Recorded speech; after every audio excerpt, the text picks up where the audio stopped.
হ্যাঁ ডাক্তার বন্ধুরা, যে সাজেশনটা দেওয়া হয়েছিল অনেকেই রিপ্লাই দিচ্ছে যে কমন প্রশ্ন বেঁধেছে বা পড়েছে।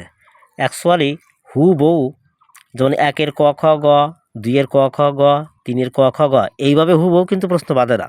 কীরকম বাঁধে যে 1-এর ক খ গ আমার 3টেই বেঁধেছে, কিন্তু সে কটা গিয়ে 4-এর খতে বেঁধেছে, এবং 1-এর গ আমার 3-এর খতে বেঁধেছে, আবার 3-এর গ ওই 1 নম্বরের গতে এসে বেঁধেছে। তার মানে ঘুরে ফিরে দেখা যাচ্ছে, আমি খেয়াল করে দেখেছি, ঘুরে ফিরে কিন্তু তোমার 5টা প্রশ্ন লিখতে হয়, 4টে মতো প্রশ্ন বেঁধেছে। তা মোট 7টা প্রশ্ন দেওয়া হয়েছিল। 7-8টা প্রশ্ন দিয়ে যদি 3-4টে প্রশ্ন বাদে তা কিন্তু অনেক।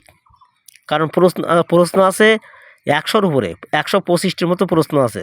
তো 125টি প্রশ্নের ভিতরে যদি 10টা প্রশ্ন দিয়ে 5-7টা বাদে, বা 10টা প্রশ্ন দিয়ে যদি 4টে বাদে তো অনেক। সেখানে 10টা জায়গা দিয়েছিলাম 8টা।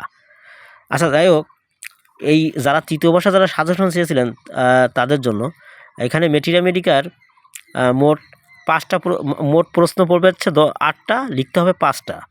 সেখানে আমি 8টা প্রশ্ন দিয়েছি। এই যে 8টা প্রশ্ন দিয়েছি আমি। আমার মনে হয় এই 8টার ভিতর থেকে আমি আশাবাদী 3টে প্রশ্ন বেঁধে যাবে। 3 বা 4টে প্রশ্ন আমার মনে হয় বাঁধতে পারে। যদি এই 8টার ভিতর থেকে 3টে বাঁধে তাহলে কিন্তু অনেক, কারণ প্রশ্ন আছে অনেক। তা অতগুলো প্রশ্নের ভিতর থেকে 8টা প্রশ্ন মাত্র, তার ভিতর থেকে 3-4টে বাঁধে, তা আর কি লাগে। এরপরও একটা কথা বলি, এই 8টা প্রশ্ন একটু মন দিয়ে বেশি করে পড়বে, আর বাকি যে প্রশ্নগুলো আছে ওইগুলো একটু চোখ বুলায় যাবে। বাই চান্সে যদি না বাঁধে ওইগুলোর থেকে লেখা যাবে, মোটামুটি লিখে বেরো আসতে হবে পাস করে। আর যদি এর ভিতর থেকে বেঁধে যায় তাহলে তো কোনো কথাই নেই।